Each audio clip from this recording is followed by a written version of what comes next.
A very warm welcome to the winners of SME 100 Awards. I'm proud to be in this room speaking to the top 100 SMEs. I want to take it with a question. Today, we are on SME 100. Imagine, in the year 2025, we reduce this to SME 10, and we have a glittering function where the top 10 SMEs will be awarded. How many of you would like to appear for that top 10? Please raise your hands.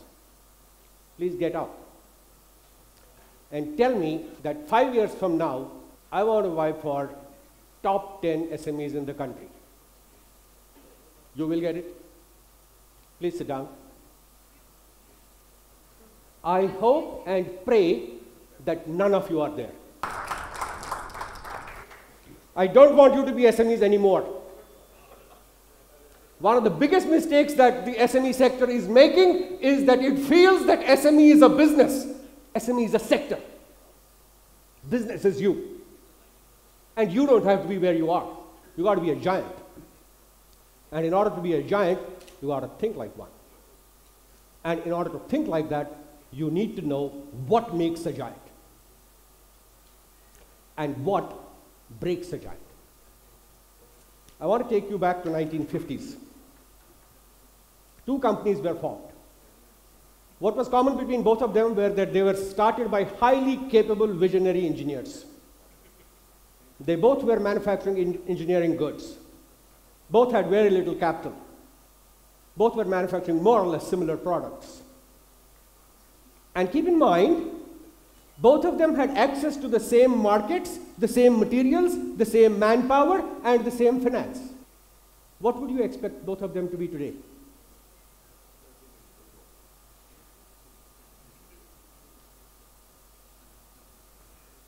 Yep. Same market, same products, same capital, same finance. 50 years back.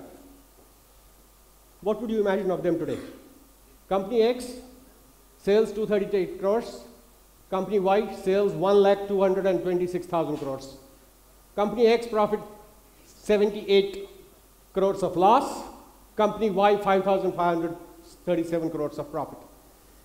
Number of owners, family members in the management today, Company X all, Company Y none.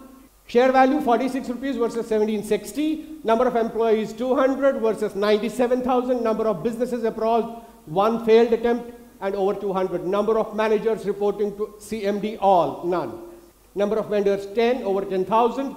Number of millionaire employers, LOL, over 10,000. Average age of stay for a CEO in number of years 2 and 20. What happened? What went wrong?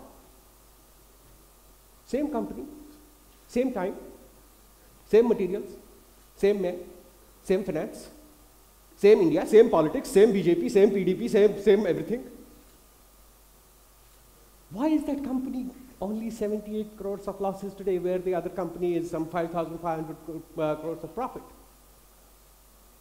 If you look deep, the answers are within this slide.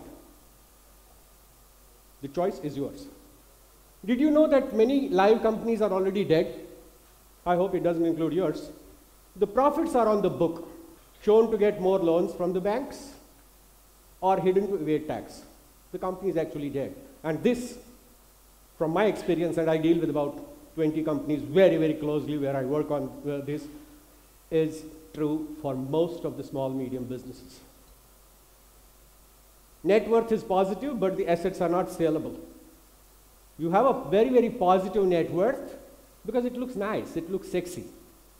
The fact is that none of those assets are saleable. Cash flow is negative even though profits are higher. Business is going on for legacy even though it's not viable. A lot of businesses are going on. They're continuing because the legacy says so. It's not viable anymore. You don't want that to happen to your company. Don't do a business for the sake of legacy. Do it for its viability. Do it for the profits. And why you don't get to know that? is that in this entire noise of creating so many companies, creating so many small manufacturers, doing a lot of promotion for that, in this entire noise, you heard 20 success stories since morning. You never get to hear a failure story. And if you don't get to hear a failure story, you stay blind to failures. And if you stay blind to failures, you become a failure. This girl does a study every year of the failed startups.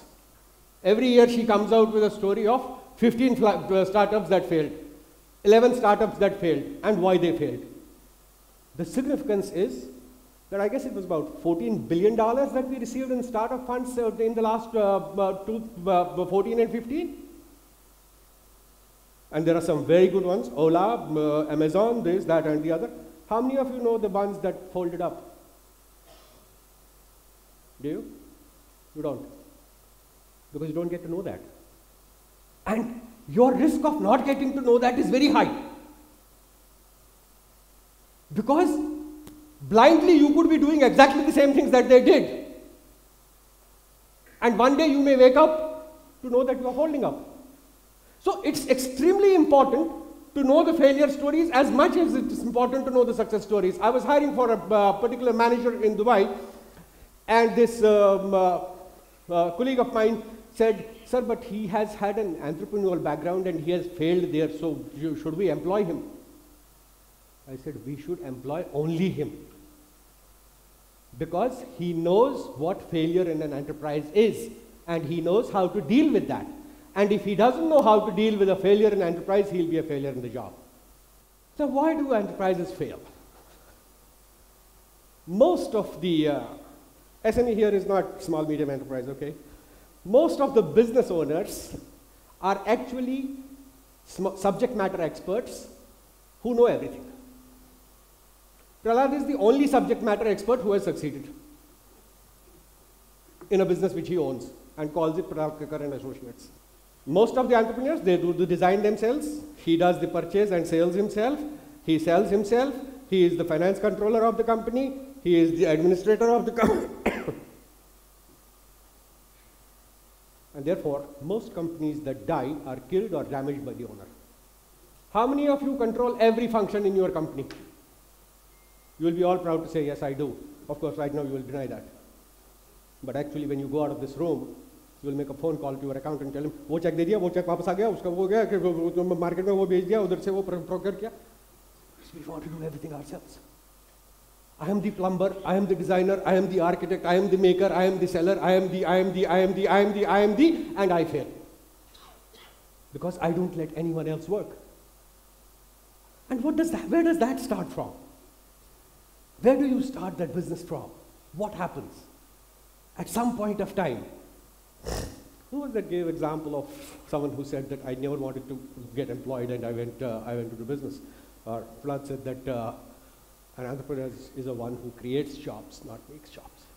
Now that is the vision which you as an entrepreneur have and which you want to materialize into business, into profitable business. What is your vision? I have a question. How many of you have a website which has vision statement, mission statement, strategy, core values, goals, objectives on the website? And I'll not go very deep into it, but do you know something? Most of these vision, mission statements are copied from your competitor.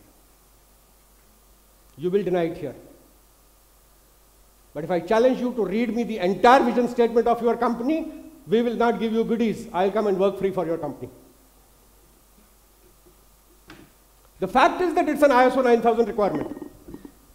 You actually do not have a vision which is translated onto your website. There might be exceptions.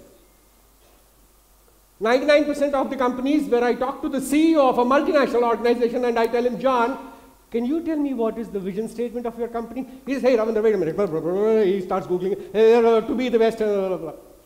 You do a copy-paste of vision and mission statement. It is complicated, too wordy, and it means nothing in substance. A mission without supporting goals matures into sheer fantasy. You see what she's doing? Where's the goal? She doesn't know. And that eventually results into frustration. Be honest to yourself.